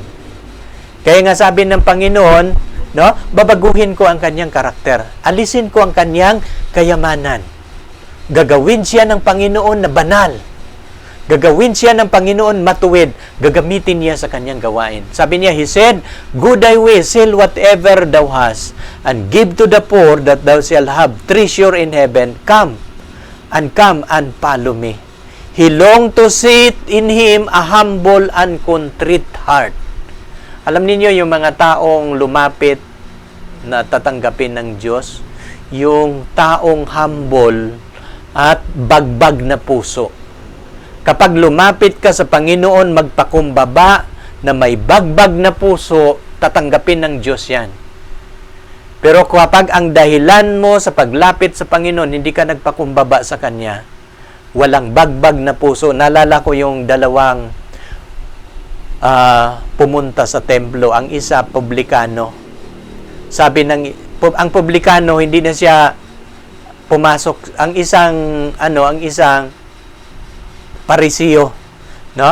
Ang isang parisiyo, sabi niya, Panginoon, ako'y nagpasalamat. 2 tao pumunta sa templo para sumamba sa Diyos. Ang isa ay, parisiyo, lingkod ng Panginoon. Sabi niya, Panginoon, ako'y nagpasalamat sa iyo. Nanalangin siya sa templo. 2 taong nanalangin sa templo. Ako'y nagpasalamat sa iyo na ako'y hindi katulad ng iba. Masama, mangangalunya, no? Ako hindi katulad ng iba. Nag-aayuno ako 2 bisis sa isang linggo. Na napapansin niyo, alam niyo yung yung isa na publikano pumunta din sa templo para manalangin. Kaya nga sabi sa sulat ni Ellen G. White, ang parisiyo na pumunta sa templo na manalangin, hindi daw siya nanalangin. Pumunta siya sa templo para purihin ang kanyang sarili. Pero yung kanyang panalangin hindi tinanggap ng Diyos. Pero yung isang publikano, Hindi na siya pumasok sa templo. Nahiya siya kasi dahil siya ay makasalanan. Dinadagupan niya ang kanyang dibdib. Sabi niya, hindi na rin siya tumingala sa langit. Nahiya siya sa Panginoon. Pero ang kanyang ginawa, yumuko siya. Ang sabi niya sa kanyang panalangin, Panginoon, mahabag ka sa akin na makasalanan. Pero anong sabi ni Jesus sa dalawang nanalangin sa templo? Umuwi ang publikano na pinatawad. He went home justified rather than the Pharisee na nanalangin, pinuri ang kanyang sarili. Anong sabi ni Jesus? Ang nagmamataas, ibababa. Ngunit ang nagpakababa ay itataas. Alam niyo yung lumapit sa Panginoon na patatawarin niya, lilinisin niya, babaguhin niya yung mayroong nagpakumbaba at bagbag na puso. Yun yung gustong maranasan ng Panginoon sa binata. Pero napakahirap pala ang isang taong mayaman. Sabi ni Ellen G. White, he longed to see in him a humble and contrite heart, conscious of the supreme love to be given to God. Ipapakita, magiging conscious siya na ang pagmamahal sa Diyos, ito yung pinakamahalaga. Alam niyo, hindi niya naranasan na inilagay niya sa pinakamataas sa pedestal ang pagmamahal sa Diyos. Alam niyo ang problema ng binatang mayaman ito? Mahal niya ang kanyang kayamanan. Kaya nga, si Jesus Christ, sabi niya dito, Jesus saw in this ruler just the help he needed to the young man would become a co-laborer with him in the work of salvation. Nakikita niya ang binata. Sincero siya sa kanyang tanong, ano pa ang kulang? Tiningnan siya ng Panginoon, nakikita niya ang kulang. At alam ninyo ang inaasam-asam ng Panginoon, kapag susundin ng binatang ito ang sinasabi ni Jesus, makikita niya ang binatang ito na magiging collaborer ng Panginoon with him in the work of salvation. Kasi mayroon siyang maraming ari-arian, malaking pag-aari, influential siya. Maraming mga taong subordinate na makikinig sa kanya.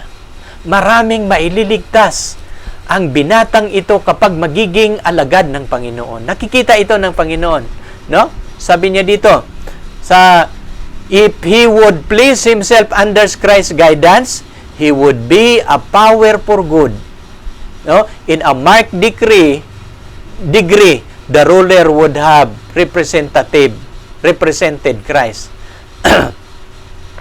For he possessed qualification which, if he were united with the Savior, would enable him to become a divine force among men.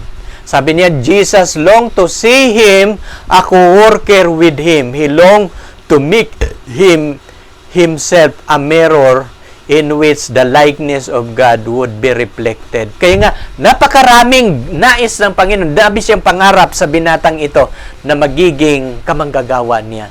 No? Christ read the ruler's heart. Only one thing he lacked. Sabi niya dito, but that was a vital principle he needed to love God in the soul. Isang bagay ang kulang at isang bagay na kulang, napakahalagang prinsipyo, mga kapatid. Ito yung kanyang kailangan, ang pagmamahal sa Diyos sa kanyang kaluluwa. No? At kapag masusuplayan itong kanyang pangangailangan, that he might receive the love of God, His supreme love of self must be surrender. No? At alam niya, para masusuplayan ito, no, ang pagmamahal sa Diyos na pinakamataas, kailangan isurrender niya ang kanyang sarili. Kaya masurrender lang niya ang kanyang sarili kapag alisin niya ang kanyang kayamanan. At mapapansin ninyo, at kasunod, binabanggit ni Ellen G. White, but self must yield. This must be given unto Christ's control. The very holiness of God was offered to the young ruler. No? At mangyayari lamang ito kapag isit aside niya ang kanyang sarili. No? Self must yield. His will must be given Christ control. The very holiness of God was offered to the young ruler. He had the privilege of becoming Son of God and co-heirs with Christ to the heavenly treasure, but he must take up the cross and follow the Savior in the path of self-denial. Ito yung mga importanteng bagay na binabanggit ni Ellen G. White, no? Kaya nga, Christ made the only term that he could please the ruler where he would perfect a Christian character. Kaya nga, gusto ng Panginoon magiging perfect ang kanyang Christian character. Isa na lang ang kulang. Kung gusto mong magiging perfect, ito ang gagawin mo. Pero anong nagiging response ng binata? Sa 22, mga kapatid, anong nagiging response niya? Datapwat nang narinig ng binata ang ganitong pananalita, yumaon siyang namamanglaw sapagkat siya'y isang may maraming pag-aari. Now ngayon, ang sinasabi ba ni Jesus, tinanggap ng binatang mayaman? Hindi. No, mga kapatid, tinanggihan niya. Nang sinasabi ni Jesus na yumaon ka, isa na lang ang bagay na kulang sa iyo, kung gusto mong magiging perfect, ipagbili mo lahat mong tinatangkilik, ibigay mo sa mga mahihirap, bumalik ka, sumunod ka sa akin. Alam mo yun yung hindi niya nagugustuhan.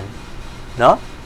Yumaon siyang namanglaw sapagkat siya'y maraming pag-aari. Nang sabi sa 22, nang narinig ng binata ang ganitong pananalita, hindi niya tanggap. Ayaw niya. No? Titingnan natin ang sinabi niya sa mga binata, tatlo ang kanyang pinapagawa. Seal, ibinta mo, ibibigay mo, sumunod ka sa akin. At itong pinagawa sa kanya ng Panginoon, hindi niya kayang gagawin. Maring mayroon tayong nanonood sa gabing ito, mayaman, katulad sa binatang ito. Pero hindi ko sinasabi nang sinasabi niya sa binatang ito din ang pananalitang sinabi niya sa iyo. Ang gusto kong maranasan mo, kapatid, magiging Panginoon siya sa iyong puso. No? Na hindi ang pagmamahal sa kayamanan ang mahalaga. Alam niyo kung bakit niya sinabi ng Panginoon na nakaugat na ang kanyang pagmamahal sa kayamanan ng kanyang puso. Gusto ng Panginoon, bubunutin niya ang pagmamahal. Radical change na ang kailangan. No? At ito yung kanyang gagawin para mabubunot ang pagmamahal niya sa kayamanan.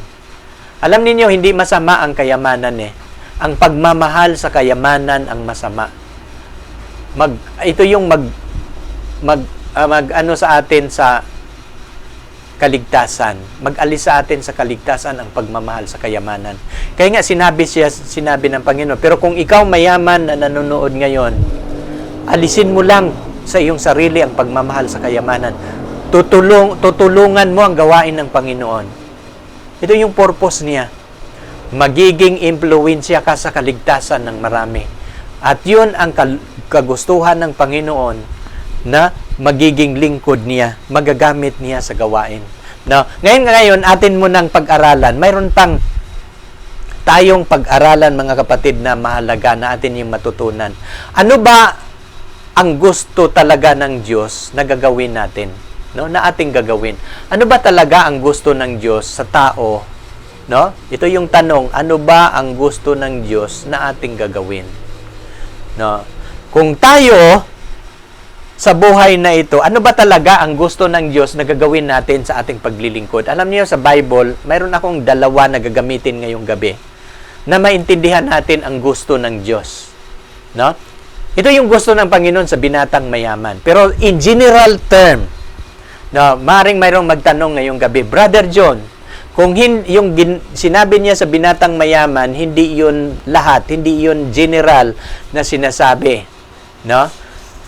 Pero ang ating ang maring mayroong magtanong, ano talaga ang general term na gusto ng Diyos? Alam niyo, mayroon lang akong nababasa sa Biblia na in general term, yun yung gusto ng Diyos sa lahat ng mga tao. Saan po natin yan mababasa, mga kapatid? Sa Mika 6:8, sabi niya dito, kanyang ipinakilala sa iyo, o tao, kung ano ang mabuti, no? Kung ano ang hinihingi ng Panginoon sa iyo. Kung di gumagawa ka ng may kaganapan, gumawa ka ng hustisya. Alam niyo may mga kaibigan din akong mga mayaman, maraming mga tao. Ako din nagiging trabaho sa construction at ang aking amo, nagiging kaibigan ko rin. Pero mapapansin ninyo mga kapatid, minsan may mga weakness mga kapatid ang isang mayaman. Minsan, hindi natin ginagawa ang hustisya. Hindi natin ginawa ang tama. Ayaw ng Diyos yan. Yung injustices, ayaw ng Diyos yan. Sabi niya dito, ano ang hinihingi ng Panginoon sa iyo? Kung di gumawa kang may kaganapan. You do justice. Ibigin ang kaawaan. Lumalakad na may kababaan kasama ang iyong Diyos. Yun yung hinihingi niya sa tao in general term. Yun yung gusto kong ididiin sa inyo sa gabing ito. Yung ibibinta ang lahat ninyo tinatangkilik, ibibigay sa mga mahihirap, hindi ikaw ang sinabihan ng Panginoon. Kung di yung binatang Pero kung gagawin mo yon, kung kaya mong gagawin, pwede din mo din gagawin. Pero baka naman pag maghihirap ka, isisihin mo ako, hindi din yan mabuti. No? Pero ito yung matitiyak ko na gusto ng Diyos, mga kapatid. Sabi niya dito, kung di gumawa ka ng mayroong hustisya, ibigin ang kaawaan, magiging maawain ka mga kapatid. At lumakad ka na may kababaan kasama ng iyong Diyos. No? Lumakad ka sa buhay na ito na humble, kinalimutan ang sarili. Yun yung gusto ng Diyos. No? Mamumuhay ka ng may habag. Gagawin mo ang iyong hustisya. Alam niyo sa New Testament, mababasa din yan sa aklat ng Matthew 23:23. Hindi ko nalagay yung talata dito pala. Pero ito yung pagbabasahin mo yung Matthew 23:23. Na-type ko lang ito pero hindi ko nalagay yung talata. Pero mababasa natin ito mga kapatid, Matthew 23:23. Ang mga sa aba kayo mga eskriba at pariseo, nagbigay kayo ng inyong ikapo kahit sa mga herbaboy na sa anis, no? Yung mga maliliit na bawang, binigyan nila ng mga ikapo 'yon. Hindi ko sinasabi masama ang pagbigay ng ikapo. Tama yung pagbigay ng ikapo. Pero alam niyo yung nasilip ni Jesus, nagiging particular sila sa mga maliliit na bagay na sinunod nila sa kautusan. Pero sabi ni Jesus, at inyong pinabayaan, di ginagawa ang lalong mahalagang bagay sa kautusan, na dili iba't iba ang katarungan, justice pa rin, ang pagkahabag at ang pananampalataya. Sa Mika 6:8, justice, tapos pagkahabag, at lumalakad na may pakumbabaan kasama ang Diyos. Dito, may pananampalataya. Si Jesus po ang nagbanggit dito. Datapwat, dapat sana ninyong gawin ang mga ito, huwag pabayaan na di gawain yaong iba. Alam ninyo yung bilang Kristiyano, matuto tayong mamumuhay na balanse sa lahat ng kautusan. Ang gusto ng Diyos, magiging particular tayo sa ibang bahagi ng kautusan, pero pinabayaan yung iba, ayaw ng Panginoon yon. Ang pagiging perfect na lingkod ng Panginoon, lahat. Kasi ang gusto ng Panginoon, buo. Masunod natin lahat, walang kulang. Yan yung Kaya nga, ito yung tatlo ang nais ng Panginoon na gagawin natin. At alam ninyo, sa aklat ng mga awit, may panalangin si David. At itong panalangin ni David, maaaring ating panalangin sa ating Panginoon. Sabi niya sa Psalms 143 verse 10, turuan mo akong gumagawa ng iyong kalooban sapagkat ikaw ay isang Diyos. No? At ang iyong espiritu ay mabuti. Patnubayan mo ako sa lupain ng katuwiran. Ganda yung sinasabi ni David sa Panginoon, no? Maaring ito din ang ating gagawin. Sa ating paglilingkod sa Panginoon, magpaturo tayo sa Panginoon, sa kanyang banal na espiritu. At sabi niya dito, turuan mo akong gumagawa ng iyong kalooban. At alam ninyo, pag-aralan natin kunti ang kalooban ng Diyos sa gabing ito. Ano ba ang kalooban ng Diyos? Gumawa tayo ng hustisya. Ang kaawaan. Tapos, lalakad tayo sa pagkapumbabaan. At ito pa ang turuan mo akong gumawa ng iyong kalooban sapagkat ikaw, O Diyos, ang iyong espiritu ay mabuti. Patnubayan mo ako sa lupain ng katuwiran. Ano itong kalooban ng Diyos? Ito yung kanyang kalooban, mga kapatid. No? Awitin ng aking dila, yung katuwiran. Sabi niya dito muna tayo sa katuwiran. Patnubayan mo ako sa lupain ng katuwiran. Ano ba itong katuwiran ng Diyos? No? Awitin ng aking dila ang iyong salita sapagkat lahat mong utos ay katuwiran. Kaya nga, napakahalaga yung utos, ha? Kaya, ang lahat ng utos ng Diyos, katuwiran yon. Kaya patnubayan mo ako sa iyong katuwiran, kautusan po ang ibig sabihin yan. No? At dito tayo sa kanyang kalooban. Ano bang kalooban ng Diyos? Aking kinalulugdang sundin ang iyong kalooban. O Diyos ko, ang iyong kautusan nasa loob ng aking puso. Ang kalooban ng Diyos, mga kapatid, ang kanyang kautusan nasa loob ng ating puso. Ang Diyos nasa ating puso. Dalawa po ang ilalagay natin sa puso, mga kapatid. No? Ang presensya ng Diyos at ang kautusan ng Diyos ilalagay natin sa ating puso. Anong ibig sabihin? Kapag ilagay mo ang Diyos sa iyong puso at ang kautusan niya, ang Diyos ilagay mo sa iyong puso para magkakaroon ka ng relasyon sa Kanya. Ang kautusan, ilagay mo sa Kanyang puso para magkakaroon ka ng kaganapan sa iyo. No? Magiging ganap ka sa Panginoon sa iyong paglilingkod. Ito pa, ano ba ang kalooban ng Panginoon? Sapagkat ito ang kalooban ng Diyos sa makatuwid bagay, ang inyong pagpakabanal, na kung kayo'y magsisiil at kayo'y magsisiilag sa pakikiapid. Hindi lang kalooban ng Diyos na tayo sumunod sa Kanyang kautusan. Ang kalooban ng Panginoon, tayo po'y magiging banal sa ating paglilingkod at makiilag tayo sa lahat ng pakikiapid, sa gawaing laman, no? ng sanlibutan. Nang bawat isa sa inyo ay nakakaalam na magiging mapagpigil sa kanyang sariling katawan, magpakabanal sa pagpakabanal at kapurihan, hindi sa pita ng kahalayan na gaya ng mga hintil na hindi nakakikilala sa Diyos, sapagkat tayo'y tinawag ng Diyos hindi sa ikarurumi kundi sa pagpakabanal. Ito yung kalooban ng Panginoon. Alam niyo, mga kapatid, kung bakit kailangan natin sundin ang kanyang kautusan? No? Kabanalan ang issue yan. Kung gusto ninyong magiging banal, wala tayong kasalanan. At kapag wala tayong kasalanan, banal po tayo, mga kapatid. No? At ang ating kabasino po ang nagpapabanal sa atin, ang ating Panginoong Hesus. At matupad lang natin ang kautusan na magpapabanal sa atin kapag ang Panginoon nasa ating puso. Kaya nga, yun yung gusto kong ididiin sa inyo. Napapansin ninyo yung binata. Nang narinig niya ang sinasabi ng Panginoon, ay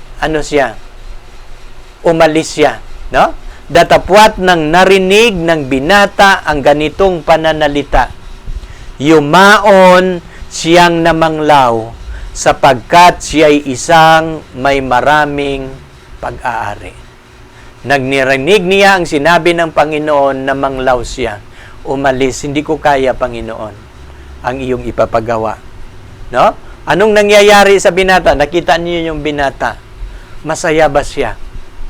Mayroon siyang maraming kayamanan, pero masaya ba siya sa kanyang kayamanan? Nang tinatanggihan niya ang pagtahan ng Panginoon sa kanyang puso, tinatanggihan niya ang pangarap niyang buhay na walang hanggan. Ang buhay na walang hanggan, darating ito sa tao kapag anyayahan natin ang Panginoon, titira sa ating puso. At alam ninyo, mga kapatid, bakit ipabinta ng Panginoon ng binatang ito ang kayamanan? Dahil ito ang ginawa niyang Diyos na nakatira sa kanyang puso. Hindi po titira si Jesus sa ating puso hanggat mayroong nakaupo sa trono ng ating puso. Kaya napapansin mo, alisin mo muna yan sa iyong puso bago ako papasok sa iyong puso. Ibibinta mo yan. Ibibigay mo yun sa mga mahihirap. Ang iyong kayamanan dito malipat sa kayamanan sa langit. Yun yung gusto ng Panginoong Hesus. Pero nang narinig niya, namanglaw siya sapagkat siya ay mayroong maraming pag-aari. At alam ninyo, ito yung babasahin natin ang komentaryo ni Ellen G. White. Ito yung sabi ni Ellen G. White sa Desire of Ages 520 paragraph 3. Sabi ni Ellen G. White, the ruler was quick to discern all that Christ's word involved. He becomes sad. No? Nang narinig daw niya, no? Nang nauunawa niya ang salita na sinasabi ng ating Panginoon, nakasama dito ang kanyang kayamanan, na alisin niya, mawala sa kanya, nalungkot siya. Kasi nasa puso na niya ang kanyang kayamanan. Kaya nga sabi ng Panginoon, no? Sabi ni Apostol Pablo, na the love of money is the root of all evil. Alam niyo yung gusto ni Jesus na alisin itong kayamanan sa kanya kasi nag-ugat na ito sa kanyang puso. Sabi ng Panginoon, ibibinta mo yan. Ako ang papasok sa iyo. No? Invitation ng Panginoon, no? Sabi niya dito, all that Christ's word involved, he becomes sad. If he had realized the value of the offered gift, quickly would he have enrolled himself in as one of Christ's followers. Kung naintindihan lang niya, kapag nakikita lang niya, no? Ang ipapagawa sa kanyang Panginoon na mahalaga, no? Kapag nakita lang niya ang kahulugan noon, ay magmamadali sana siyang alisin ang kayamanan. Pero hindi nakikita ng kanyang mga mata, no? Quickly he would magmamadali sana siya. Kung ano, kapag na-realize lang niya ang halaga, pero hindi niya na-realize ang halaga. No? Kasi, no, he was a member of the honored council of the Jews. Magiging kabahagi sana siya sa konsilyo ng Israel na mamamahala sa iglesia ng Panginoon. No? But Satan tempting him with flattering prospect of the future. Pero tinukso siya ni Satanas, huwag mong gagawin yan. Maghihirap ka sa huli. Kaya ayaw niyang maghirap. He wanted the heavenly treasure, but he wanted also the temporal advantages his riches would bring him. Gusto niya ang langit, gusto din niya ang kayamanan. Diba? Yun yung ng binata. No? He was sorry that such condition existed. Nalulungkot siya. Ayaw niya na ganung condition ang marinig niya. He desired eternal life, but he was not willing to make a sacrifice. Gusto niya ang buhay na walang hanggan, pero ayaw niyang willing mag-sacrifice. The cost of eternal life seems too great. Ang halaga ng buhay na walang hanggan para sa kanya, napakalaki at hindi niya kayang ibigay. No? And he went away sorrowful, for he had a great possession. Umalis siyang malungkot sapagkat malaki ang kanyang pag-aari. Mga kapatid, wag nawang mangyayari sa ating buhay ng kayamanan mas dakila, mas mahalaga sa Panginoon sa ating puso. Mas piliin natin, kung gusto natin ang buhay na walang hanggan, ang pinakadakilang utos sa kautusan ay ang pagmamahal sa Diyos ng buong puso, buong pag-iisip, ng buong kaluluwa, buong pagkatao. Ito ang una at pinakadakilang utos sa kautusan. Ito yung unang tapyas na bato, ang pag-ibig sa Diyos. Ang pangalawa, ibigin natin ang ating kapwa na gaya ng ating sarili. Malapit na po tayong matatapos, mga kapatid. Sabi pa niya dito sa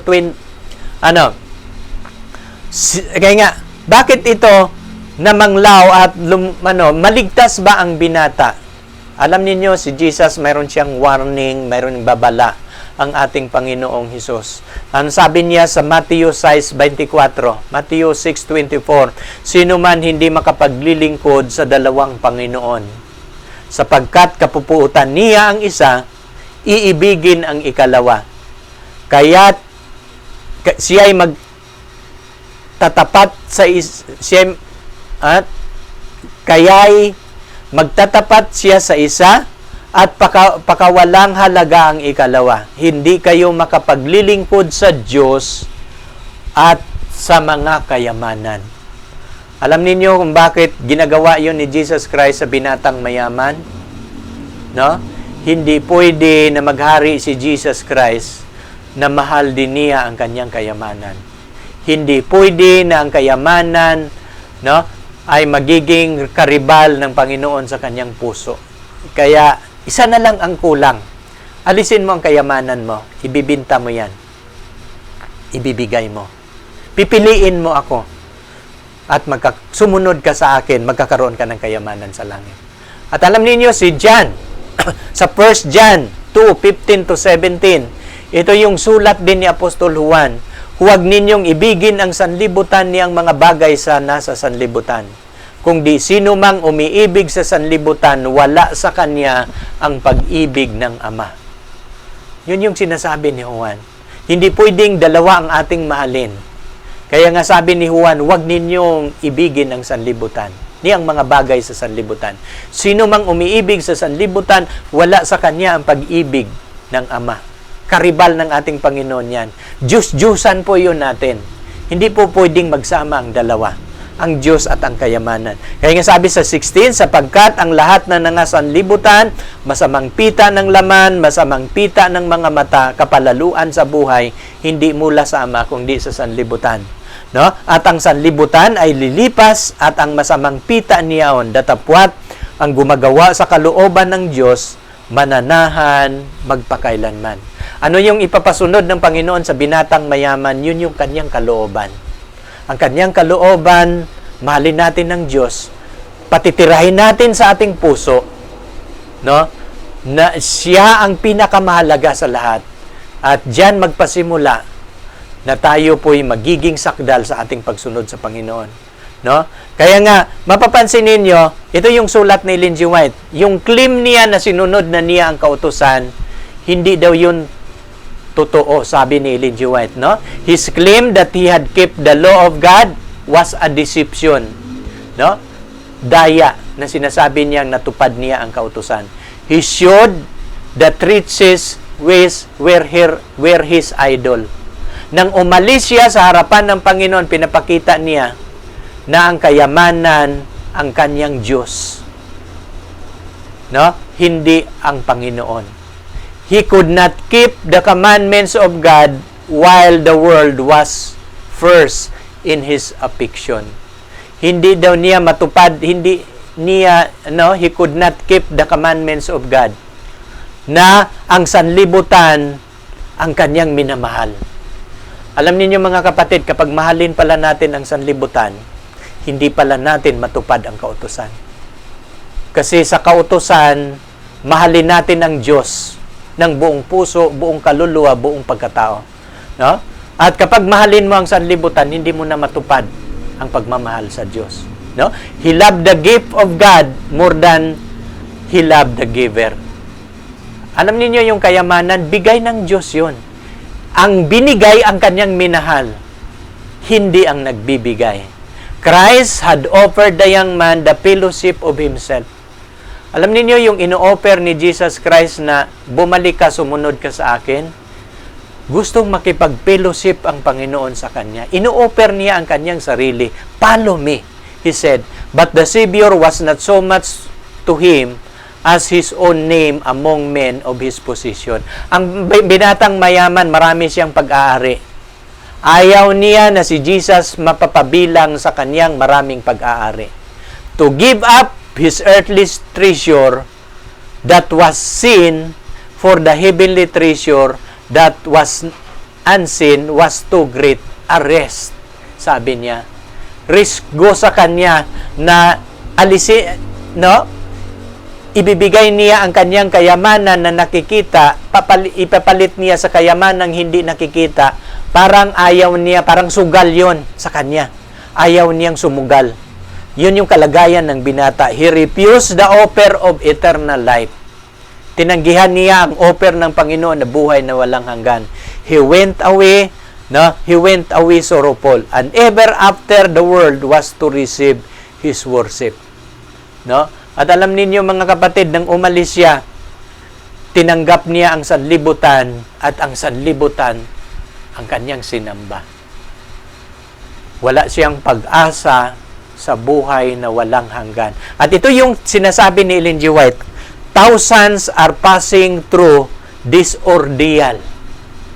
Libo-libo din ang mga taong sumunod sa ganitong gawain, mga kapatid, ang ginawa ng binata. Sabi niya dito, weighing Christ against the world, and many choose the world. Tinimbang daw nila ang Diyos at ang sanlibutan, marami daw pumipili sa sanlibutan. Like the young ruler, they turn from the Savior, seeing in their heart, I will not have this man as my leader. Anong sinasabi nang umalis ang binata? Ayaw ko sa taong ito na magiging aking leader na sumunod sa kanya. Humiwalay siya sa ating Panginoon. Pero nung humiwalay siya sa ating Panginoon, titinakwil niya ang buhay na walang hanggan. No? It is obedience to His law, not merely a legal obligation, but an obedience which enter into the life. No? The simplified in the character. Kaya nga, mapapansin ninyo mga kapatid, maraming mga dito. No? It is obedience of His law, not merely a legal obligation. Maraming mga sumunod sa Ten Commandments, sumunod lang sila dahil obligasyon. No? Pero ang tamang pagsunod, mga kapatid, ay na magdadala sa atin sa buhay na walang hanggan, ay ang ating pagsunod na may totoong magandang karakter. Ang tunay na pagsunod sa kautusan, hindi legal obligation, mga kapatid, no? Kundi kasama ang ating pamumuhay, but an obedience which enter into life, and it is, no? And is exemplified in the character. God has set His own standard of character for all who would become object of His kingdom, only those who will become co-worker with Christ. Alam niyo, hindi lang natin susundin ang ating Panginoon, ang kanyang kautusan, kundi kabilang ang gusto din mayroong standard ang Panginoon sa pagsunod sa kanyang kautusan, at ang sumunod sa kanyang kautusan magiging co-worker niya, kabahagi ng kanyang gawain. Alam niyo mga kapatid, yun yung plano ng Panginoon sa atin, na ang ating kayamanan gagamitin natin sa kanyang gawain, no? Para sa ikabubuti ng gawain ng Panginoon. Yan ang gusto ng Panginoon sa pagsunod sa kautusan. Alam niyo yung binatang mayaman, gusto niyang sumunod sa kautusan, basta walang kinalaman ang kanyang kayamanan. Ang kanyang kayamanan, kanya lang, hindi pakialaman ng Diyos. Yun yung gusto ng binatang mayaman. Pero ang Diyos iba. Kung gusto mong sumunod sa kanyang kautusan, kung gusto mong ang buhay na walang hanggan, ang iyong kayamanan at ang iyong pag-aari, kabilang yan na gagamitin mo sa paglilingkod sa Diyos. No? At ito yung kanyang sabi, only those who will become a co-worker with Christ, only those who will say, Lord, all that I have, no? All I have and all I am is thine. Yung mga taong papasukin niya sa langit, yung mga taong nagsasabi, lahat ng aking pag-aari, lahat ng aking buhay, mayroon ako, ay iyo, Panginoon. Yung willing silang isurrender sa Diyos ang kanilang buhay at kanilang pag-aari. Yun yung tatanggapin ng Diyos. No? Sabi niya dito, will be acknowledged as sons and daughter of God. Ito yung sinasabi ni Ellen G. White, at naintindihan ko ang kalagayan ng binatang ito. Bakit hindi siya karapat-dapat sa buhay na walang hanggan? Dahil ang kanyang pagsunod sa kautusan, hindi niya ipapabilang ang kanyang kayamanan. Ang tatanggapin lang ng Diyos yung mga taong nagsasabi, Panginoon, lahat mayroon ako. Lahat ng mga bagay na akin ay iyo. Gagamitin ko sa iyong gawain. Yun yung tatanggapin daw ng mga sa Panginoon na kanyang sons and daughters. Think of what it means, no to Christ. The ruler said, no, I cannot give you all. Sabi niya, and we say the same. Ito bang ating gagawin? Hindi tayo karapat-dapat sa buhay na walang hanggan. The Savior offered to share with us the work God has given to us to do. He offered to use the means God has given us to carry forward His work in the world. Only in this way can He save us. Ito lang pala ang makapagliligtas sa atin na kung ano tayo o mayroon tayo, ibibigay natin sa ikasusulong ng kanyang gawain, ito lang ang makapagliligtas sa atin. The ruler's position were entrusted to him that he might prove himself a faithful steward. Alam niyo yung ating kayamanan, no? Ang Diyos ang nagbibigay sa atin ng kakayahang yumaman at nagbibigay sa atin ng kayamanan, no? At ito sanang kayamanan ng binata, he might prove himself a faithful steward. Mapapatunayan sana ng binata na siya tapat na katiwala. Katiwala lang tayo, mga kapatid, sa ating kayamanan, no? At kapag hindi tayo mapagkatiwalaan, hindi ibibigay ng Panginoon ang tunay na kayamanan, ang langit, no? He was to dispense this good for the blessing of those in need. So God now entrusts men with means, with talent and opportunities that He may be His agent in helping the poor and suffering. He who uses his entrusted gift as God's design become a co-worker with the Savior, he wins soul to Christ because he is a representative of His character. No? Alam niyo kung bakit nais ng Panginoon ng ating talento, pag-aari, gagamitin natin sa gawain. Maraming mga kaluluwa na maliligtas. No? Bakit ito ang gusto ng Panginoon? Gusto niyang gagawin tayo na magiging representative of His character. Kapag ang binata, binintan niya ang kanyang ari-arian, binibigay niya sa mga mahihirap, magulat ang mga mahihirap. Sino ito? Saan ito nanggagaling? At kapag makikita ng mga mahihirap na binigyan niya ng kayamanan at kapag malaman nila na ito'y tagasunod ni Jesus Christ, nakikita ng Panginoon na maraming maliligtas. No? Pero pinagkait ito ng mayaman na binata. At siya'y nasusumpungan na hindi karapat-dapat nakatiwala. At hindi po siya mapapabilang na bibigyan ng Panginoon na buhay na walang hanggan. Tandaan ninyo ang ating topic ngayong gabi, the encounter. Ang binatang mayaman na encounter niya ang Panginoon. Inaalok sa kanya ang buhay na walang hanggan. Pero umalis siya na malungkot dahil ayaw niyang isuko ang kanyang pag-aari, ayaw niyang ipagkatiwala sa ating Panginoon. Maring sa ating tagapanood ngayong gabi, maring ang inyong kalagayan, iba sa kanyang kalagayan, pero mag-isip-isip kayo. Kung tunay na gusto ninyong buhay na walang hanggan, gagawin ninyo ito sa inyong paglilingkod. No, sa 23, at sinasabi ni Jesus sa kanyang mga alagad, katotohanan sinasabi ko sa inyo, mahirap na makapasok ang isang taong mayaman sa kaharian ng Diyos. Napakahirap makapasok, no? Napakahirap maligtas ang isang mayaman, no? Sabi ni Jesus, no? Katotohanan sinasabi ko sa inyo, mahirap na makapasok ang isang taong mayaman sa kaharian ng Diyos. Alam mo, sa 24, muling sinasabi niya sa inyo, magaan pa ang isang kamilyo na dumaan sa butas ng isang karayom kaysa isang taong mayaman na papasok sa kaharian ng Diyos. Hindi?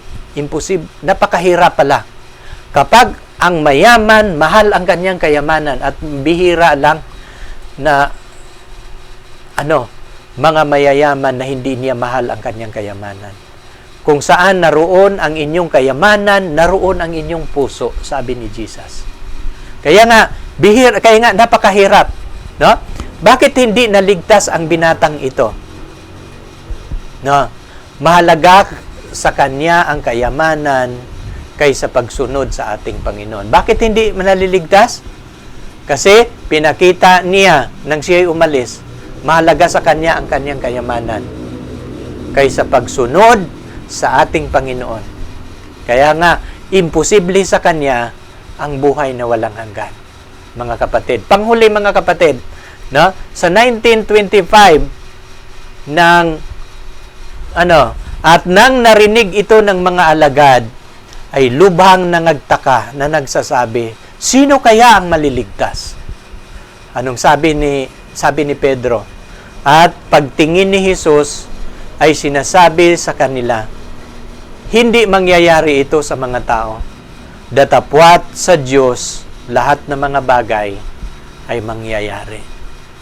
Anong ibig sabihin nang sinasabi ni Pedro na sino lang kaya ang maliligtas? Napakahirap pala, no?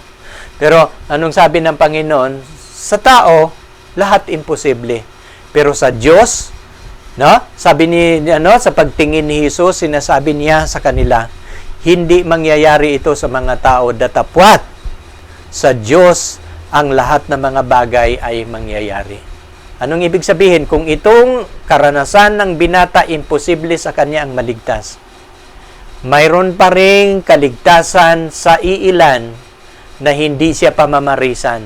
Mayroon pa ring maliligtas na mayayaman kung kanilang aalisin ang pagmamahal sa kayamanan. Sana sa gabing ito, mga kapatid, ating natutunan ang mahalagang pag-aaral.